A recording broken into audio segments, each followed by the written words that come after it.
In this tutorial, I'm going to be going over dynamic and advanced reload configuration for Ravenfield. So, dynamic reloads is the system that in which you have a different reload animation play, whether or not you have a full mag, or rather an empty magazine, or a partially empty magazine when you reload.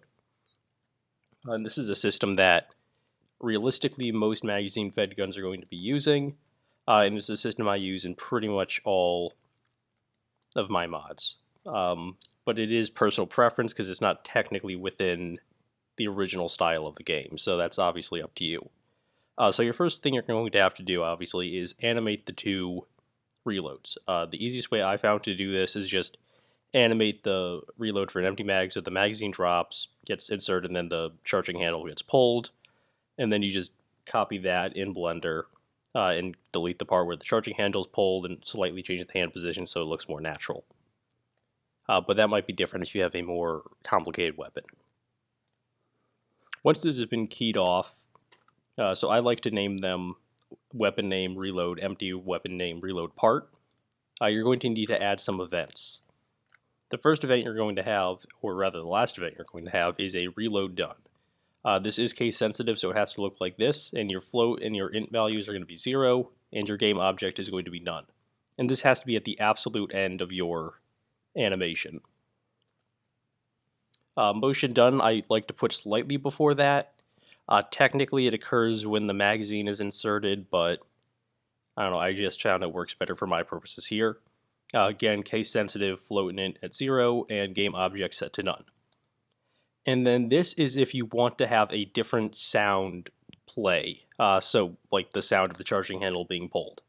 So you have a play sound bank, again, case sensitive, and then int changes depending on how many elements you have in your sound bank. An object still at 0. And this you're going to have to play with the positioning of just to get it right. And then reload part is the same except minus the sound bank. These are again motion done, float and int at 0, and reload done, float and int at 0. So after that, we're going to have to set up our animator.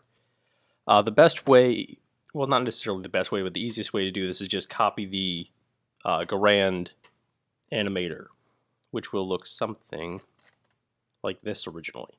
And then I just delete these two elements, and then turn the reload, just take the reload part and make that as a event like a reload full. And then conditions going in are going to be reload, and then for the empty mag, loaded ammo is equal to 0. And then for the conditions going into reload part are reload, loaded ammo greater than 0. And then you just put your empty reload in here and your partially empty reload in here. And then this speed is just because of how I set them up in Blender. That might be different for you. Then you have to enable advanced reloads. And you're going to enter the size here is equal to the magazine size. So though this is a 30 plus 1 capacity, only 30 because the magazine is 30. And then you put in every number 130 in this case. And that will allow the game to reload your weapon properly. And then the easiest way I found to do audio is you create a reload audio that's just the mag being dropped and then inserted, and then a sound bank that is only the slide being pulled. So I've got my reload audio. No, I'll have to change that later. That's wrong. And then the bank source, the audio clip in here doesn't really matter, that I found at least. And then the sound bank is just scarf bolt release. And so hopefully, if you've done everything right, it should look something like this. So if we dump the magazine, hit reload, and then if we fire only a few rounds, hit reload. So that's effectively what dynamic reloads are. Now advanced reloads are significantly more complicated. And this is the system that you're going to have on either a weapon that has clips or just any weapon that can single feed rounds. So for this example, we're going to use the SKS for my Vietnam pack. So we're actually going to go over to Blender to look at these animations. So you're going to create, in this case, 4 animations. So the first animation you're going to have is the start loop animation. So this is the animation that basically opens up the weapon to start single loading. So in this case, it looks like this. And it ends, I believe, here. So the hand is, if we enter camera view, the hand that's grabbing the rounds is off screen. And that's important. Well, it doesn't necessarily have to be off screen, but generally it's going to be. So then we have the single insert animation. So this is just the animation that plays every time a new round is inserted. And that ends here. If we jump between this last frame, frame 114 in this case, and then back to frame 80, you'll notice that the hand and the weapon are in the exact same position. This makes it so that the transition is nice and easy for the game. So just going to go back through that. And then this is the end of the loop animation begins in the same place that the loop animation ends. And then this is just the animation that plays that terminates the loading loop. And the last animation you're going to have is the clip animation.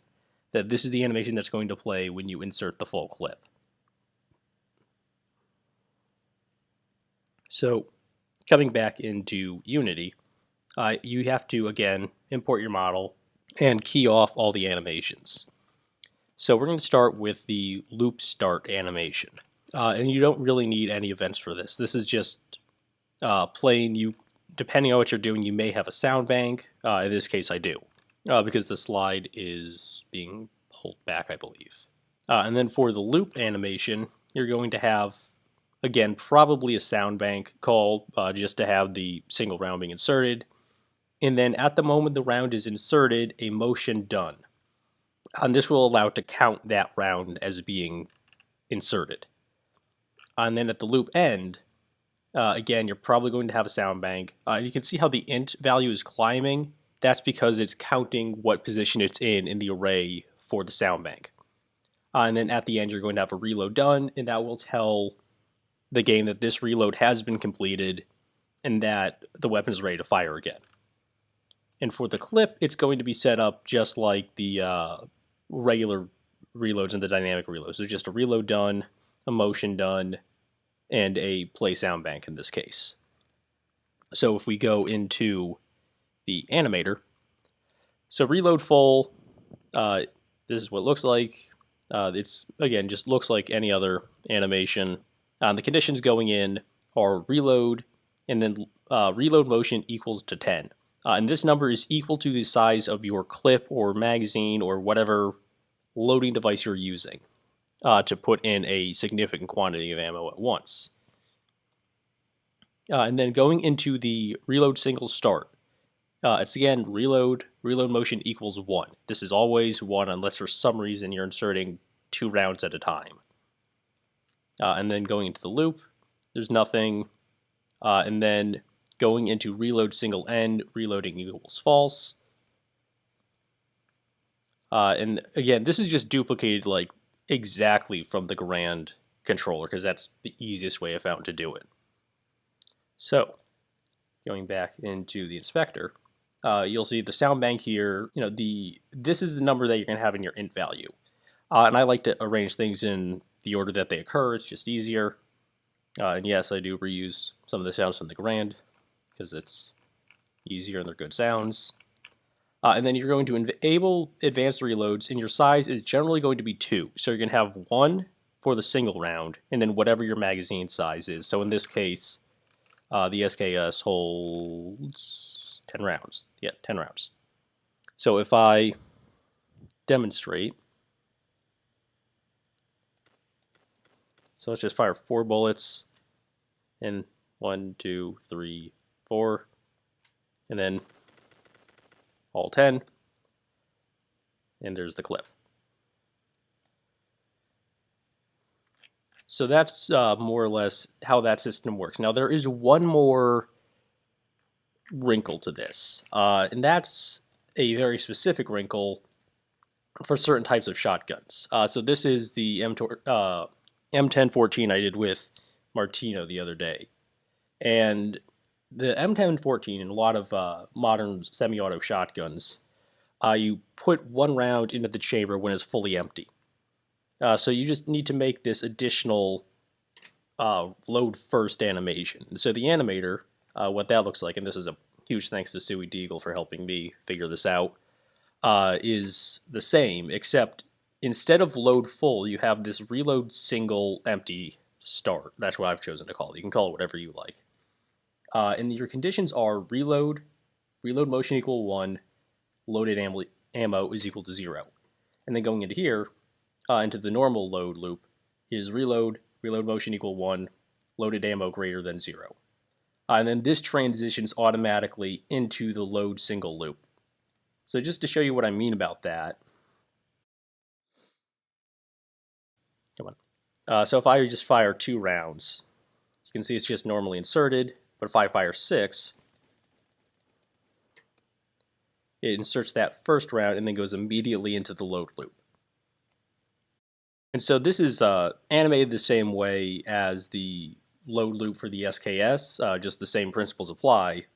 And then for the events, everything's going to be exactly the same, except for the animation on the insert single, or the load loop single, load single empty, whatever I've decided to call it. Your events are just going to be a motion done. You're treating this like a normal aspect of the load loop. And the reason being is because it transitions immediately into the loop. If there's no need for this, it'll transition immediately into the load loop end, and that sets up your reload done. But that should cover everything you need to know about dynamic and advanced reloads. If you have any questions, feel free to let me know in the comments. Otherwise, thank you for watching.